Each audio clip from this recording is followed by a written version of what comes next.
You'll see the inside of your table leaves are all labeled with numbers, and there is also a number engraved on the inside of the table itself.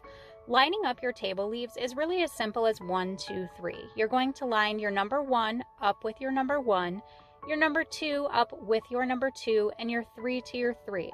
So when you close the table, those numbers will all be touching. The 1 touches the 1, the 2 touches the 2, and so on.